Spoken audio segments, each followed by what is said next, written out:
Right, as you can see, the engine is out again. We've had to cut off the old engine mount, and we're going to be welding on the 200 TDI ones. Here's one of the old ones. So there's the engine.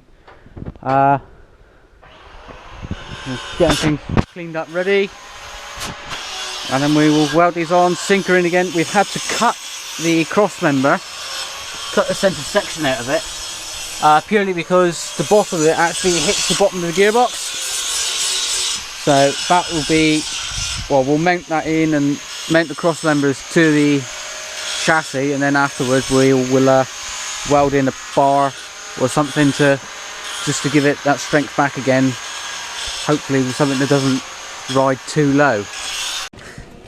Right, just putting the rubbers on the engine mount. As you can see, we've lifted had to lift the bolts up just to actually line up with the holes. But the issue we're now getting is we're getting a clearance issue with the rubber, so we're going to have to just cut a small section out of there just to give her a bit of room. Really, I could just re-drill a hole, but there's a bit further out. I don't want to. The closer in it is, the more easier it's going to fit on there. Right, new mount's welded in. One thing to do now: slip her in and see what fucking happens. Well, she'll just glide right in, won't she? Glide right in, hopefully, and sit right on them. Just bolt in. Bolt in, plug and play engine these. I was thinking really this is a job I probably should be doing, so if it goes wrong, but at least I'm getting the blame for it. But Darren's actually tapping out some piece of steel for a mount. This is we are actually currently having a car unloaded in the yard. Right, okay, so the new adapted a mount.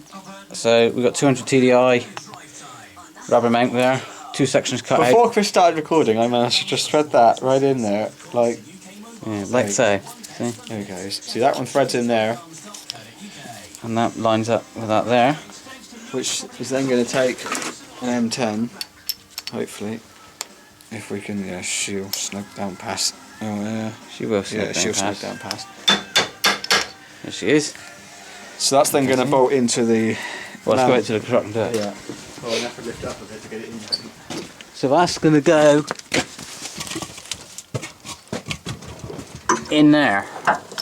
Like that, so. basically. Look at that, man. I'm going to lift that up now and. Just need to remember to put that washer on.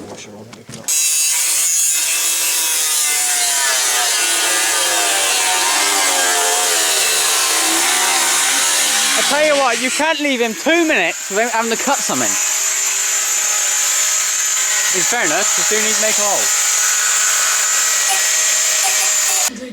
Right, I'm just making up some back cross member. This is going to take the gearbox. These parts here, the original Land Rover parts. I've chopped off the original mounting part and we've cut the cross member in half. We're going to extend this back, put a plate on to take the mounts. This will then bolt to the chassis as well as all the original bolts, and we'll then put a new cross member across here. It will need to come down then over. So for a minute we're basically just getting this mounted on here so we can pick up the trans mounts and get the thing supported, and then we can bring it in the workshop over the pit.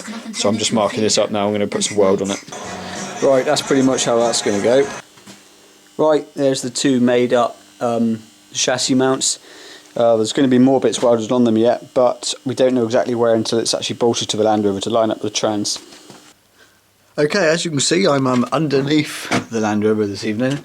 I've just finished off making the cross member now, so you can see a bit closer here now what we've done underneath to support the back end of the trans. We've got the mount on that side and another mount on this side. Welded the original cross member back in, but what I'm actually working on this evening, as you can see, the sump is dropped off the Cummins system tonight. Originally out by Leyland, the sump, the lowest point is at the front of the motor. We need to flip it so the low point is at the back, so we can clear the diff, because as you can see the diff is going to foul otherwise. Obviously the oil pickup is in the deepest part, which is originally at that end, and I need it at this end, so I've actually finished it now. But what I've basically done is chopped there, welded the 90-degree bend on there. I've then welded a straight section which brings it back to there. I've then got some suction hose. This is really high quality, decent suction hose. We don't want this failing. Then this is the original pickup, bolted up to the bolt hole up here, and as you can see I've just welded a 90 on the end of it there, which gives you the oil pickup in the correct location. Right, now I'm just cleaning out the sump. It's a bit of a monster. Then I need to scrape off the old gasket, which is completely dried on and knackered.